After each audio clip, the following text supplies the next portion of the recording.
Hey Gators, it's Dr. Jensen. We're getting back to interviews and we're talking about your portion of the interview, which is when you get to ask questions of the interviewer. So this is continuing on in part 2. So remember, I'm going to try to provide coaching on asking good questions during interviews to determine fit. But when I say determine fit, now you're working from the perspective of, does the employer fit you? Because there's only really 2 ways to end an interview. Either the employer wants to move on with you or doesn't, or you decide you don't like the employer and you eliminate yourself. And that's happened to people sometimes. Sometimes you discover things during the interview because it's kind of like, trying each other on a little bit, seeing how it works. And you go, ooh, that's a deal breaker. I'm not doing that. Or this is really not what I thought it was. This is not what I had in mind. I've even talked with people who have ended interviews early to say, you know what, I made a mistake. I don't want to waste your time, but I've determined that I need to withdraw from consideration. You don't really need to go into a lot of details about it, but you just want to be professional and respectful about it and end the interview. Nobody wants their time wasted, right? So this next set of questions to ask also specifically get into things in the pandemic.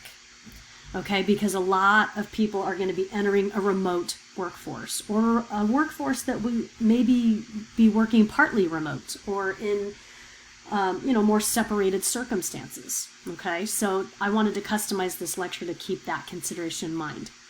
So when you ask questions, you want questions that explicitly serve your needs, you're the candidate, and get into workplace policies and procedures, working from home, what that looks like, and health and safety protocols.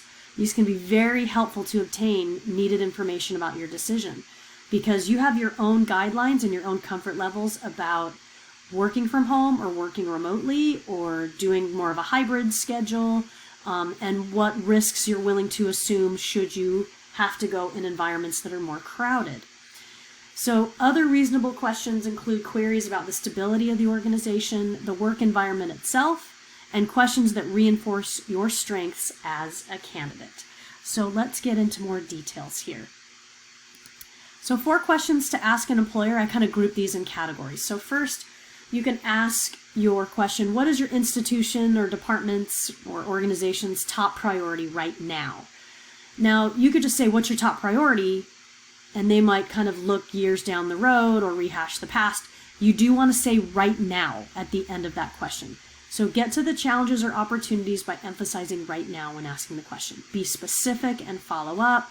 You can learn how to do some good prompts that will help you probe for a little bit more if something piques your interest or you want some clarification. If you've done your research and you have a hunch what the answer will be, asking a question like this will tee you up to add evidence about you, how you're the perfect candidate, and you can solve that problem and address their top priority. So this is a way for you to match yourself and say, oh, I've done a project like that. Or yes, I had a similar experience with another organization and this is how we addressed it. Or, again, you're kind of showing strength here. So that is a really good question to ask. It also signals where they're going and gives you information you need. Second question, how has the workplace culture evolved with people working remotely? So this is not an accusation like, are you flexible with people working from home? Because then they kind of get put on the defensive. They become kind of the bad guy, where it's like manager versus employee. And so you want to be very careful about how this question is asked. So it's more of how has the culture evolved, or, what changes have come into place, because everybody's experience changed. There's no accusation here. There is no criticism here. It's just share with me some changes, and that can reveal a lot to you as well. You don't want the interviewer deferring to abstract things like just values or the organization's ideal culture. When you ask about a specific time like the pandemic, or maybe the company's just been through restructuring, or maybe they're rebranding, or they've just merged with another organization, it's okay to ask about those things because those are relevant to your job and what happens to you. You can ask how these things have changed, and it'll inform you about how adaptable the institution is and if its leaders are paying attention to the process, or really if it's very just results driven. Are they really thinking about how this affects their employees? Maybe you don't care so much about that, and so it's really not that big of a deal. But if you do, and this is impacting your personal time, your work life, then you're going to want the answer to this question. Okay? So again, just overall, follow-up questions by the candidate should focus on process and how often, and by which methods a manager communicates with their team. So you can ask for examples of, how things have happened, or try to get some stories out of the hiring manager. You don't want to get too chummy with them, but where the opportunity creates itself, you can get after some of those relationships that are going to kind of share with you the temperament and demeanor of potentially your future boss. This is a question that's a good place to begin to see if you'll be supported or not, or if you'll just be given an email and a Zoom account and told to get work done. Some organizations are much more caring and thoughtful and methodical about how to do work in these changing times, and others kind of just say, figure it out. Sorry, we don't have people to staff this, but, figure it out and get it done. And that's just how it goes, especially for smaller organizations or organizations that lack funding or that are, struggling. Another question, what have you learned about your institution or department during the pandemic, right? Or during the difficult time that you might want to ask them about. Now, sometimes people shy away from these questions because, again, that is kind of has some negative affirmation to it, like, oh, you must have been doing things wrong, or how did things not go so well? But again, it's all in phrasing. So what have you learned about your department? Because sometimes it's revelation, right? You discover things. It sparks creativity or creative problem solving. And so it's an opportunity for the hiring manager to shape and weigh in on perception of their department, their company, their organization, and guide you into what that's going to look like for you. This is also another opportunity to set yourself up to share what you can do, especially if you omitted something about yourself that you didn't have a chance to share earlier in the interview. This is maybe a great place to say, insert this skill, insert this project, insert this experience that you think is relevant to some of what they are disclosing. So you have to be very keen and alert to look for the opportunities to insert kind of these little tidbits that people remember. And finally, any question that shows your long-term interest. Now, ask any hiring manager, would you like to retrain your employees every 6 months? No. So you want to forecast and share with your employer your desire to be there a long time. You don't have to commit to it right away. And as we all know, people change jobs relatively often. So no one can make guarantees about how their life changes or personal commitments, but you don't want that to be a risky assessment for your hiring manager. You want to assure them, provide some assurity that you're going to be in for the long haul. What does the long haul actually mean? Well, for most people, it's the next 3 to 5 years. Some people even argue it's maybe more like 1 to 4, okay? Depending on the industry, because the industry has a lot of structural factors that shape turnover, right? We learn about that in sociology all the time. So these are kind of examples of questions. You can say, what's the organization's plans for the next 5 to 10 years? And so kind of the clue there is, hey, I'm going to be around that long. Can you tell me where I'm going to be going? Asking about opportunities for you to develop. Can you tell me about your professional development that you do for your employees? What kind of training do you do? Do you send them to conferences? Do you provide workshops? Are there leadership opportunities or talks or skill camps or certifications that are available for them to get?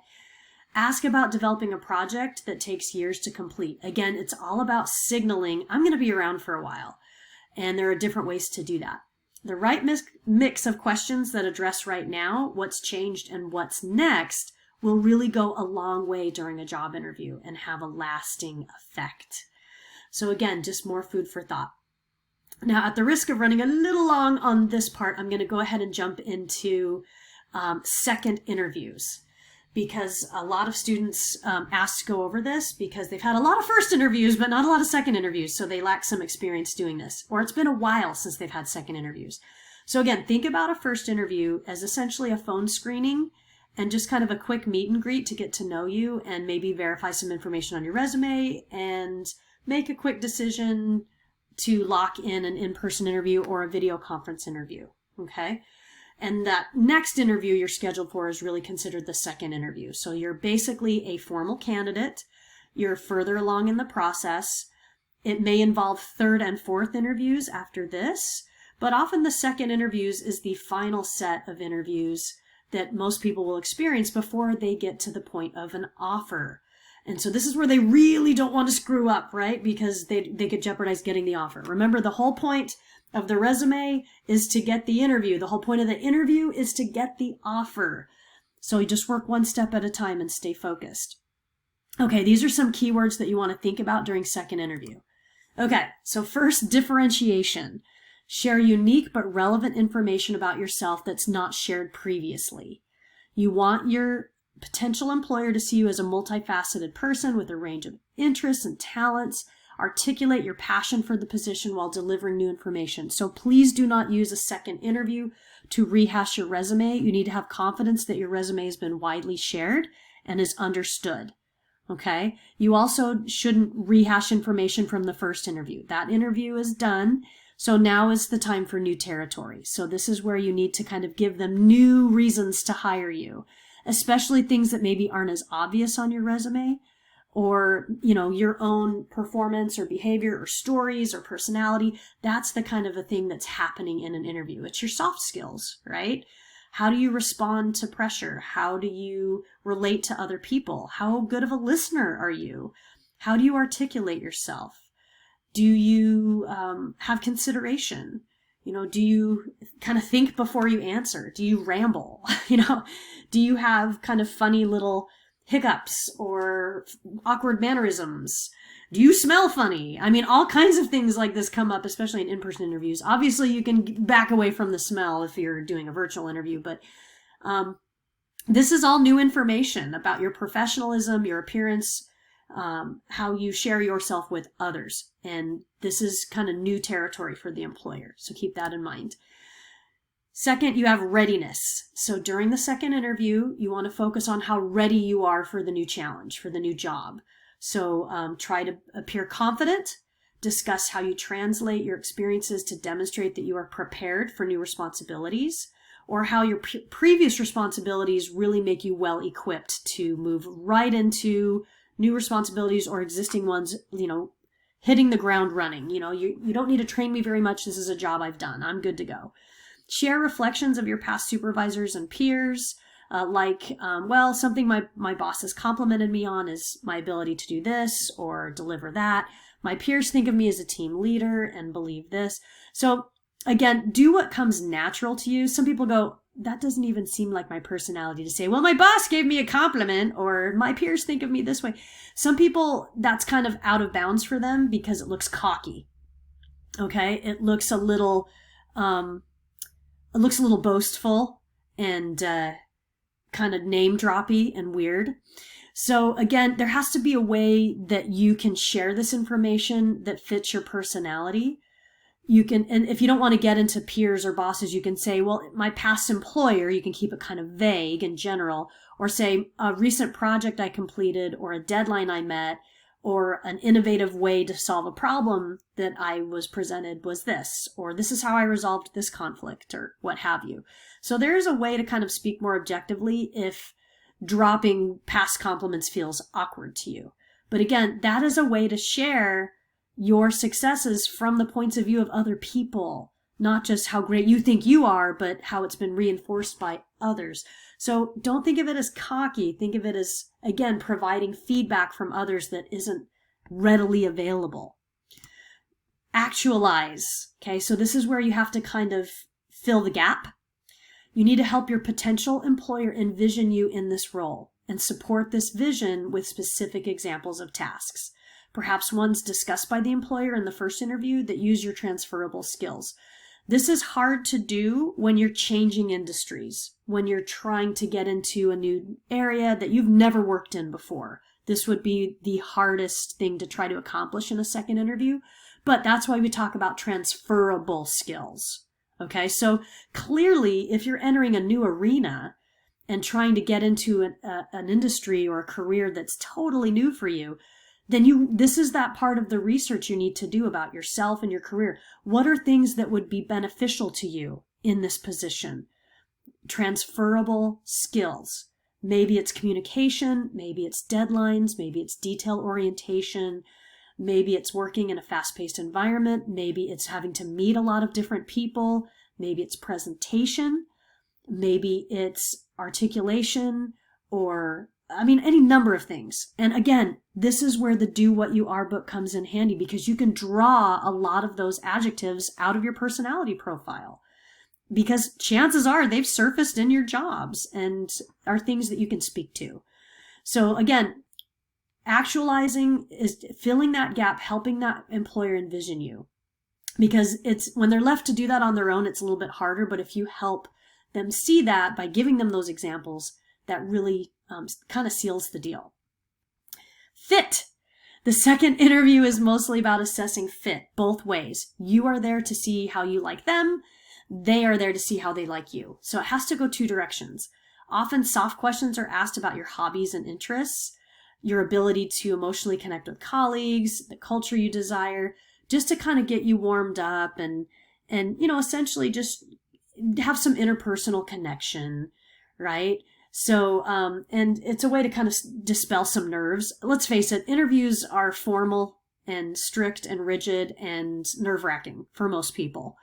So if you can, laugh a little bit about how at your last baseball game you didn't hit a single ball, or how you got lost in the corn maze, or maybe a new puppy you just adopted, that's perfectly fine. They're not expecting you to be a robot with no interests in personal life. Just be, thoughtful about how in depth you go.